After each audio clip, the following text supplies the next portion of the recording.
Tudo bem, pessoal? Hoje nós vamos começar mais uma aula do curso de instrumentação cirúrgica, tá? De onde a gente parou, que é a parte da cirurgia. É a parte que todo mundo quer saber como funciona e tudo mais, né? Então vamos lá. A cirurgia é a ciência e a arte como tal deve ser aprendida. Como todas as artes, exigirá um aprendizado manual e o paciente bem como conduzido, e a renovação dinâmica e constante dos pacientes na concentração em função da própria evolução. Então a cirurgia nada mais é curar um problema de um paciente ou amenizar, entendeu? Depende de quem? Do médico só?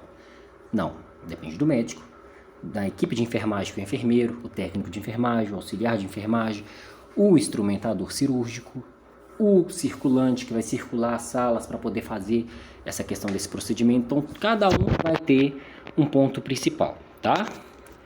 A operação ou intervenção cirúrgica é o tratamento de transtornos orgânicos e funcionais. Então, pode ser o quê? Uma questão orgânica ou funcional. Então, funcional seria a questão, por exemplo, de um osso quebrado. Vai voltar a funcionalidade daquele osso. Orgânica é alguma coisa do organismo, um tumor no organismo, entendeu? Um tiro onde alojou uma bala no pulmão, por exemplo. Uma apendicectomia, que é retirada do apêndice. Então, tudo isso vai ser os tipos de cirurgias que vão acontecer, tá? Em épocas passadas, era considerada um último recurso aplicável àqueles para os quais se dispunham os remédios que lhes restabeleciam a normalidade biológica. O que é isso? Antigamente, tinha questão dos deuses, tinha questão... a gente não pode fazer isso porque os deuses não vão deixar, fazer essa questão, abrir o corpo de uma pessoa. O corpo de uma pessoa é onde a gente não põe a mão, a gente pega a energia daquela pessoa. Então tinha-se isso. Isso é besteira. Não, não é besteira, é crença da época, entendeu? Era uma crença da época. Hoje não, hoje a gente abre o corpo de uma pessoa, faz o que tem que ser feito e não é considerado, vamos dizer, um pecado. Mas nós temos religiões que não aceitam tipos de procedimentos. Por exemplo, o Testemunho de Jeová. Eles não aceitam a doação de sangue, doação de órgãos. É errado? É, professor, é super errado. Não, não é errado. Isso é o que? A doutrina deles, entendeu? A gente não pode colocar que é errado se é a doutrina deles não realizar a transfusão sanguínea. Eles acreditam que a cura vai vir da parte divina. Então não se realiza essa... Então, gente, essa questão de não se realizar não é uma questão errada deles. Vai deixar um parente morrer por questão que não quis fazer uma transfusão sanguínea. Isso é a doutrina da religião. A gente não pode julgar que eles estão errados. Isso é uma parte da religião deles. Você pode fazer contra a vontade uma transfusão sanguínea, por exemplo, numa criança que o pai e a mãe não quer? Não. Isso dá processo, tá? Já teve casos de médicos que entraram na justiça e ganharam a condição de realizar esse procedimento, beleza, mas não é sempre que acontece essa questão não. Então, lembre, a gente não pode entrar na questão de uma doutrina religiosa, e isso traz um grande problema e prejuízo para o funcionamento do hospital, tá? Então, isso é ética, tá? A gente vai falar de ética também no contexto dessa aula, tá bom? Isso é ética, a gente não entra no contexto religioso de uma família, tá bom? Independente da religião que ela seja, independente se você concorda ou não, você não está ali para concordar, você não está ali para julgar, você está ali para instrumentar, tá bom? Então vamos continuar.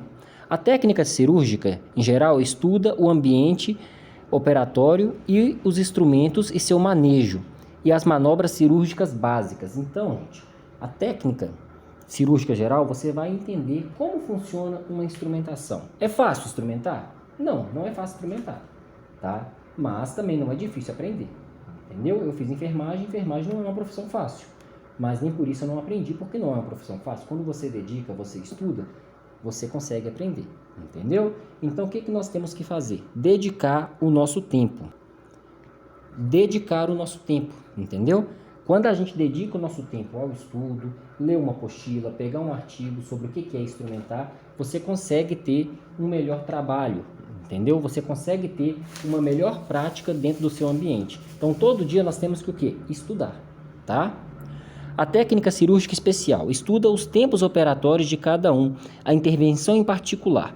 Então, nós temos os tempos operatórios. O que são os tempos operatórios? Vamos lá. Nós temos todas as intervenções cirúrgicas em comum, que são os tempos fundamentais, que são a diérese, hemostasia, exerese e síntese. Vamos falar um pouquinho de cada um. Diérese inicia-se dos tecidos que adentram as cavidades naturais nos respitáculos dos órgãos ao tratar. Então, gente, é uma incisão, é a abertura de um tecido. Então, quando a gente fala diérese, é quando a gente vai fazer a incisão. A gente não, que no caso o instrumentador não faz essa incisão. O instrumentador não faz essa abertura, mas é quando o médico vai fazer a incisão, a abertura, tá bom? E é chamado de diérese, tá? Então, vai implicar na lesão de vasos sanguíneos, cuja hemorragia deverá ser estancada sob pena de alterações hemodinâmicas no primeiro metabolismo e depois as potências para que o doente. Então, gente, quando você faz uma incisão e abre um paciente, o que vai acontecer quando é feito isso? Isso vai trazer a questão de um sangramento. Então, por exemplo, vai pegar uma lâmina 10, que é um bisturi, né, de número 10, onde vai ser feita a abertura desse paciente, só que até um determinado ponto, porque passando desse ponto vai ter que utilizar um cauterizador, tá? Que é o chamado eletrocauter, que vai cauterizar os vasos que vão começar a sangrar após o rompimento da camada da pele. Então, esse eletrocauter vai cauterizando, esses vasos e vai tirando a chance do paciente ter uma morte hemorrágica, tá? Também temos a parte do eletrocauter, que ele não só cauteriza, mas ele também corta o tecido. Então, ele vai cortar e cauterizar ao mesmo tempo, tá? Então, nós temos o eletrocauter, que vai só cauterizar, vai evitar o sangramento, que a pessoa morra de hemorragia, e nós vamos ter o cauterizador, que vai cortar e cauterizar ao mesmo tempo, né? A hemostasia, quando a gente fala de hemostasia, a gente fala do equilíbrio, né? Então, é a parte da cirurgia que você vai controlar o sangramento. Então, é igual eu falei da parte da cauterização. Quando a gente fala da hemostasia, a gente está falando da parte que você vai ter que cauterizar. Então, a diérese vai abrir, vai separar e você vai fazer a cauterização. O médico vai fazer a cauterização e você que vai passar para ele os instrumentos. Você vai estar instrumentando para aquele médico e ele vai precisar. Geralmente ele vai estender a mão para você. Então você já, com o tempo, você vai pegando as práticas e vai saber o que aquele médico está precisando em um determinado momento. Claro que de início você vai conseguir ter esse manejo, vai ser fácil? Não vai ser fácil, entendeu? Mas vocês têm que estudar. Um curso, vocês aprendem a questão da teoria, mas vocês vão praticando com o tempo e com isso vocês vão aprendendo determinado manejo da profissão. Então, vocês têm que estudar. Não adianta você formar em qualquer curso da área da saúde e você não estudar. Então, estude, gente. Continue estudando, pegue artigos e vá lendo, tá? E a exerese? Vai ser realizado um tratamento cirúrgico específico que terá o cirurgião para consertar danos causados ao organismo, podendo ser necessários a realização da cirurgia. É o tempo de síntese, entendeu? Então, o que acontece? Nessa parte, é o tempo... Peraí que a página desceu aqui, gente. O tempo específico que o cirurgião vai consertar o que está acontecendo. Nossa, mas professor, consertar? Sim, ele vai adentrar do problema e vai consertar o que está acontecendo naquele paciente. O problema que está causando prejuízo para a saúde dele, entendeu? E a síntese? O que é a síntese? Unem-se os tecidos e fecham-se as cavidades, restituindo a normalidade. Então, nós vamos voltar à síntese daquele tecido. Então, fez a diérese, que é a abertura, e o final vai ser o quê? A síntese, que é onde vai se fechar aqueles tecidos. Então, por exemplo, ele vai pedir uma linha que chama Vicryl. Nós temos vários tipos de linha de sutura. Vicryl 2, por exemplo, para tal tipo de cirurgia. Você já vai deixar ele já no ponto, entendeu? Ou no porta-agulha, e vai entregar para ele essa linha de sutura junto com a agulha para ele poder suturar aquele ferimento daquele paciente, entendeu? Então, o que é o papel do instrumentador? é entregar os instrumentos de maneira que ele possa, o médico, ter uma certeza do que está sendo feito naquele procedimento. Por quê? Médico, alguns não são fáceis, gente. Então, se você não presta atenção nos tempos da cirurgia, qual o tempo que está a cirurgia, esses 4 tempos que eu falei, você não vai ter um sucesso dentro do trabalho. Então, você tem que estar de acordo com o que está acontecendo. Tá bom? Diarese, está cortando, entendeu? A hemostasia tá mantendo aquele ferimento da forma correta para que a pessoa não morra de um sangramento, está cauterizado, não tá? Então você tem que estar de acordo com o tempo que está acontecendo aquela cirurgia para evitar transtornos posteriores a esse procedimento, tá bom? Claro que você também não vai ficar sozinho, você vai ter pessoas que vão te auxiliar. Geralmente, muitas cirurgias vão ter os residentes de medicina, tá? E os residentes de medicina vão dar também a questão da instrumentação. Por quê? É instrumentando que se aprende a operar. Então, eles primeiro passam pela instrumentação para que eles possam entrar dentro do procedimento da instrumentação cirúrgica. Da cirurgia. Então, geralmente, eles primeiro entram nessa questão da instrumentação. Então, vocês vão estar junto com eles. Com o tempo, vocês vão estar ajudando eles na questão da instrumentação. Por quê? Ninguém nasceu sabendo de tudo. Você não aprende tudo de uma hora para outra. Então, você vai aprendendo com o tempo. O que você viu em conteúdo de matéria, você vai pôr em prática com o tempo de estudo. Tá bom? Vamos passar para frente aqui. Cadê onde eu parei aqui? Então, gente, a primeira etapa na sequência do aprendizado progressivo é, portanto, o contato com os instrumentos cirúrgicos para saber para que serve e como manejá-los, com a sala de operação e com o campo cirúrgico. Então, o primeiro contato que você vai ter após ser contratado para ser instrumentador, sendo freelancer, sendo contratado pelo hospital mesmo, você vai ter que conhecer a sua sala. Não adianta você falar, virei instrumentador, mas você não conhece a sala.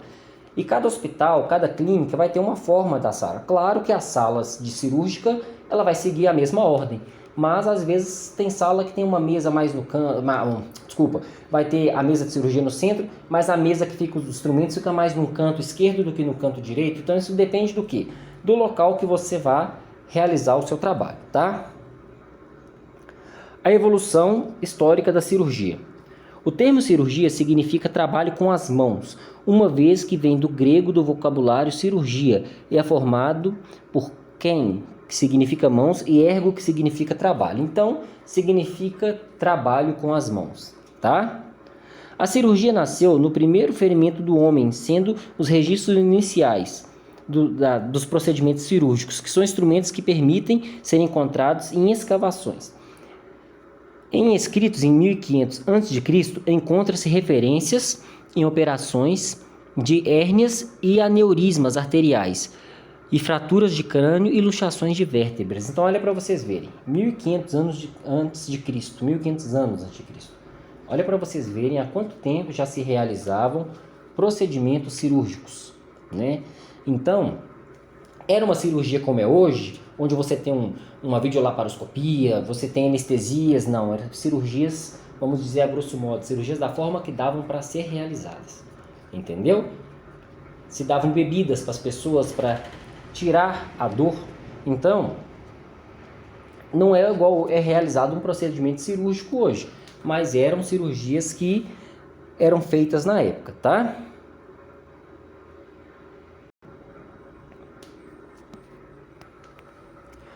As bases sólidas das antisepsias e asepsias cirúrgicas foram lançadas a partir do século XIX, notadamente no transcurso de sua metade do advento da era bacteriológica. Então, gente, o que é uma antisepsia?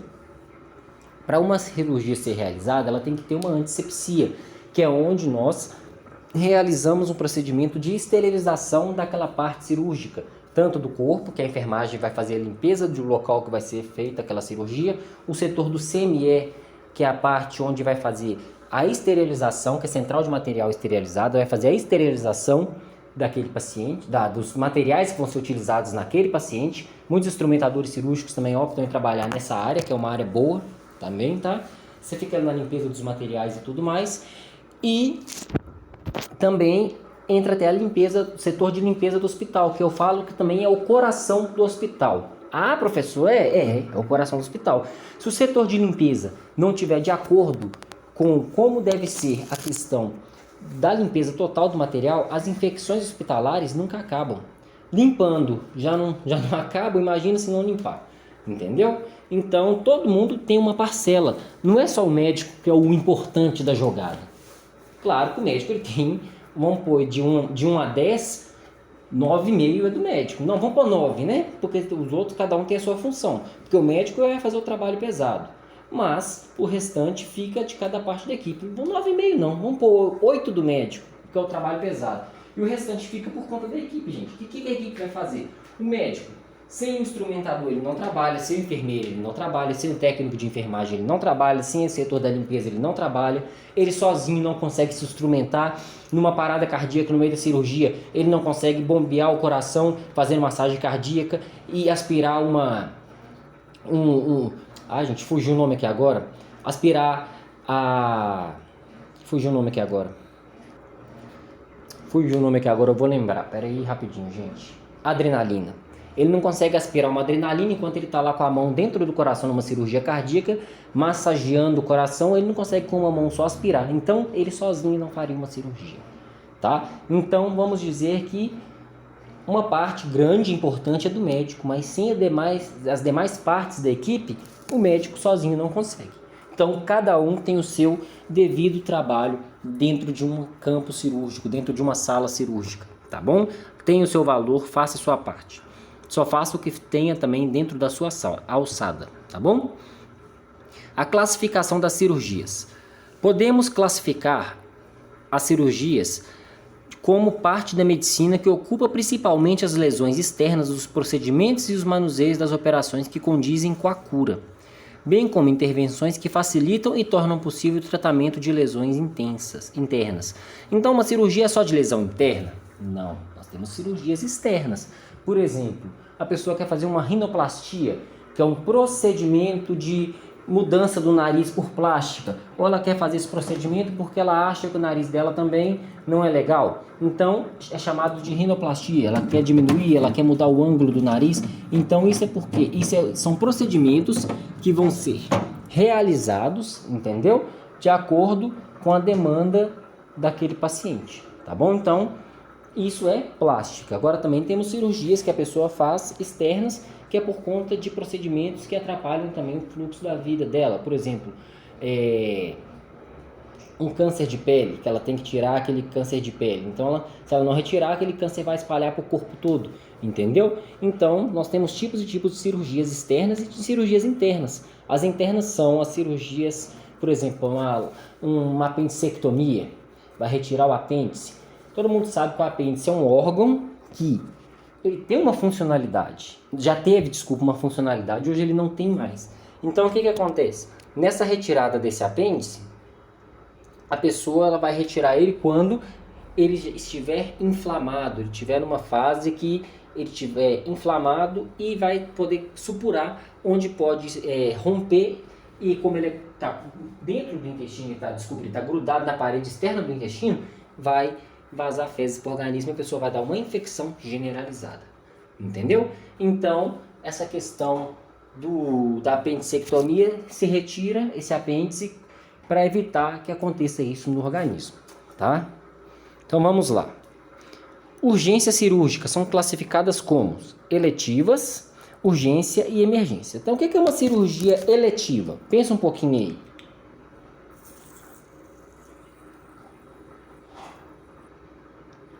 Pensou o que é uma cirurgia eletiva? Quando eu falo de cirurgia eletiva, eu falo de quê? Eu falo de uma cirurgia programada, entendeu? É quando a gente programa a cirurgia. Por exemplo, a pessoa vai fazer uma mastectomia por conta de câncer também, câncer de mama. Ela vai retirar a mama. Então, vai ser programada aquela cirurgia. Ela vai fazer uma cirurgia bariátrica. Vai ser programada aquela cirurgia de acordo com o estado de saúde da pessoa. Uma cirurgia de urgência. O que é uma cirurgia de urgência? Quando eu falo de urgência, a pessoa bateu um carro, uma moto, está com uma hemorragia interna que se não operar urgente, ela vai entrar em óbito. Então é uma cirurgia de urgência. Não fez um pré-operatório, não sabe se aquela pessoa é hipertensa, não sabe nada daquela pessoa de histórico clínico. Simplesmente vai sedar aquela pessoa, vai levá-la para a sala, vai sedar, vai entrar com uma cirurgia de urgência, entendeu? Aí é uma cirurgia que é feita imediata, tá bom?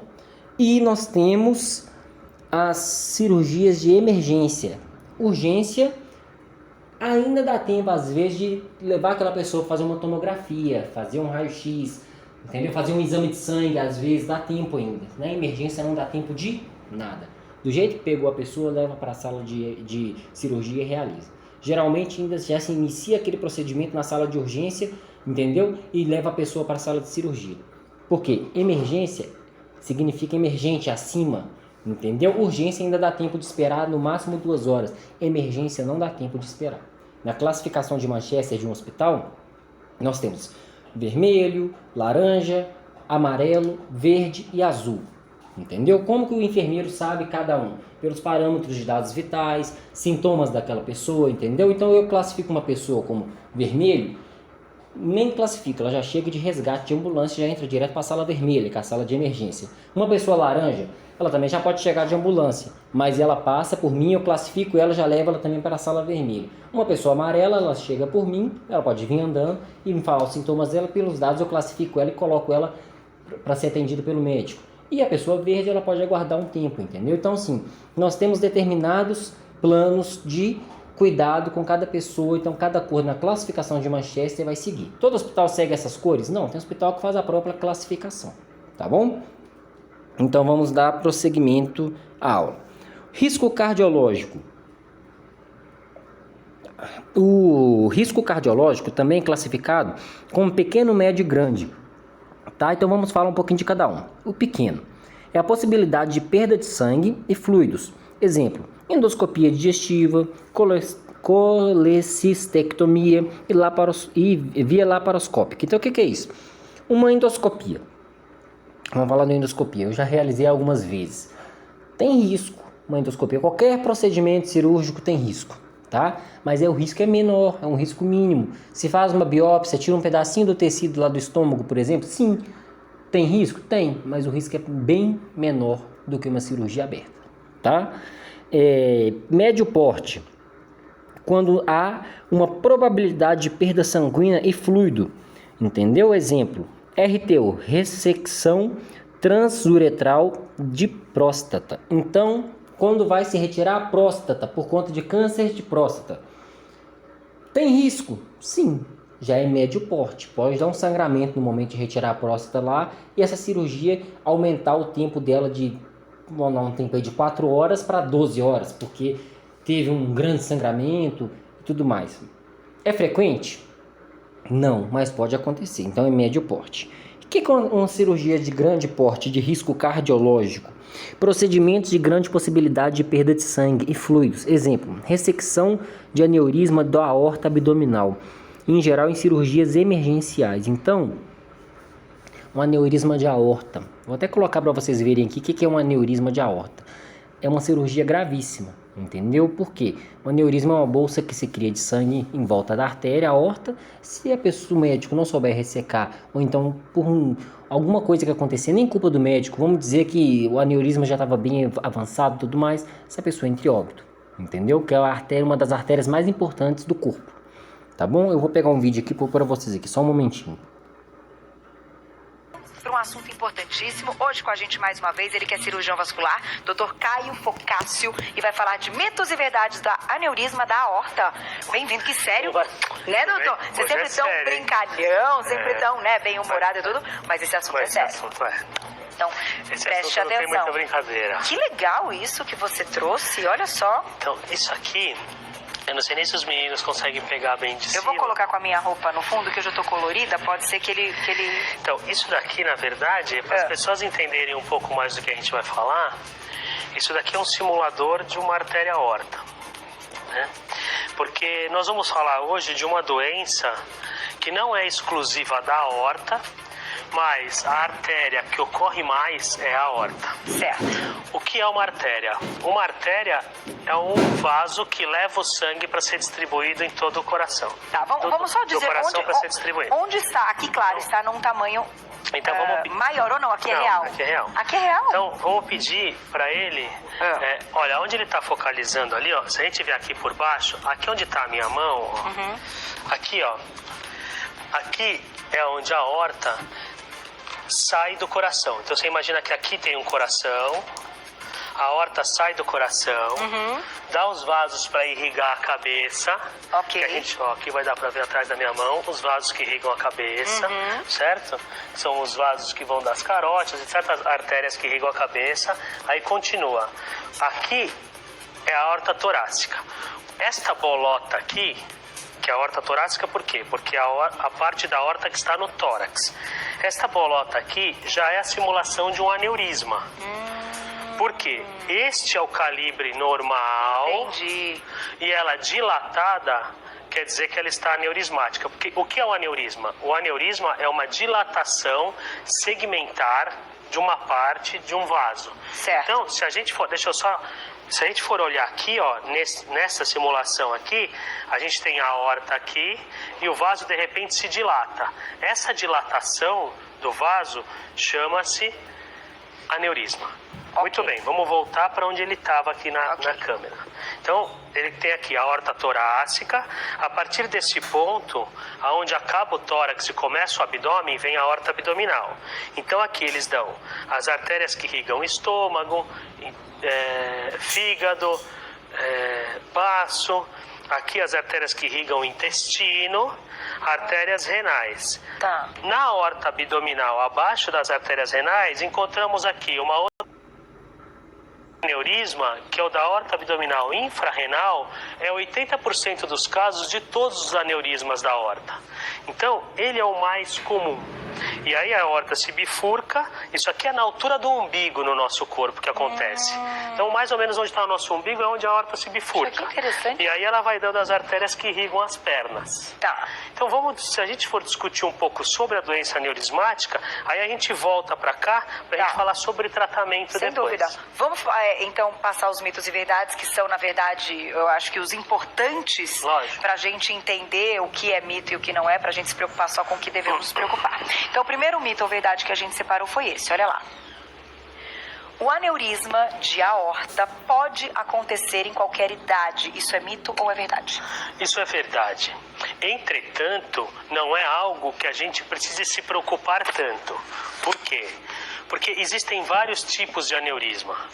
O aneurisma mais comum é o aneurisma aterosclerótico. Certo? Existe micótico, existe por algumas doenças reumáticas que podem dar em pessoas mais jovens.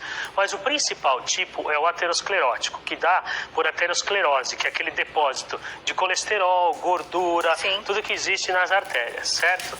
Então, esse é disparado o aneurisma mais comum. E esse aneurisma, ele ocorre principalmente em pessoas mais velhas. Tá. Entendeu? Então, as idades de acometimento, principalmente homem acima dos 50 anos, mulher acima dos 60 anos. Tá.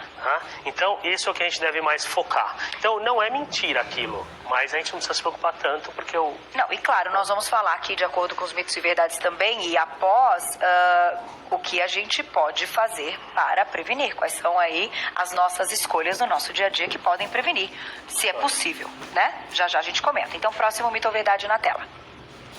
A doença tem ligação com dor de cabeça. Mito ou verdade? Mito. Mito? Não tem. A doença do aneurisma de aorta, que é o que nós estamos discutindo, o aneurisma de aorta não tem relação com dor de cabeça. Mas outro aneurisma? Outro aneurisma tem, que é o aneurisma intracraniano, que é o aneurisma que dá nas artérias cerebrais. Certo. Esse pode gerar dor de cabeça, inclusive pode ser o primeiro sintoma para quem tem um aneurisma intracraniano. É a cefaleia. Isso sim. Mas para o nosso assunto de hoje, que é aneurisma de aorta, é mito. Ok, dá para você destacar qual seria o sintoma? Do aneurisma de aorta? É. Então, esse é a grande pegada. Eu gosto do doutor, porque assim, ele vai... É legal quando o médico é animado para explicar, porque a gente consegue entender. Então, é isso aí, ó. Deixa eu levantar para esse aqui é o negócio. O aneurisma, ele vai crescendo dentro do indivíduo assintomático. Puxa. Então, ele não sente que tem uma dilatação arterial. E muitas vezes, quando ele sente, é a hora que o aneurisma rompe, que dá uma baita dor abdominal. Entendi. Então, se o indivíduo chega no pronto-socorro com uma dor abdominal importante, geralmente em faixa, principalmente dói a parte das costas, no dorso. Então, ele chega com uma dor em faixa, principalmente na parte alta do abdômen, com uma massa abdominal palpável e chocado do ponto de vista cardiovascular, que quer dizer hipotenso, com pulso rápido, etc., A chance. está quase fechado o diagnóstico. Entendi. Se tiver essa tríade. Ok. Entendeu? Então, muitas vezes, e esse é o grande problema do aneurisma de aorta, porque muitas vezes o indivíduo vai ter o sintoma na hora que é a pior a hora, urgência, que a mortalidade aumentou para mais de 50%. Mas entendeu? como que a gente descobre? Hoje, qual é o padrão ouro aí de exames? Geralmente, os indivíduos descobrem quando estão procurando outras doenças. Ok. Aí vão lá fazer uma tomografia porque quer ver uma pedra na vesícula e descobre aneurisma de aorta, entendeu? Mas é geralmente se tomografia. descobre... Não. Existem alguns métodos. Primeiro, que a gente sempre fala, inclusive para outras doenças nós vamos repetir. Exame físico. É a primeira coisa. Então, por exemplo, numa pessoa como você, se tivesse, estou falando do seu porte físico, se tivesse um aneurisma de aorta, é facilmente palpável. Em mim já é mais difícil, óbvio. Mas não deixa de não ser, é o impossível. médico não deixa de ter, claro, essa Não deixa de ser capacidade. possível. Agora, em pessoas obesas é mais difícil. Outro método a seguir, ultrassom. O ultrassom de abdômen, se for destinado para isso, também pode ver. Ok. O terceiro método seria a tomografia computadorizada, que é o melhor método. Certo. Só que o ideal seria com contraste. Mas, às vezes, para impedir que se use o contraste, porque ele não é água com açúcar, né? O contraste tem os seus problemas, a gente faz, muitas vezes, uma tomografia sem contraste. Que ele já vê o contorno da aorta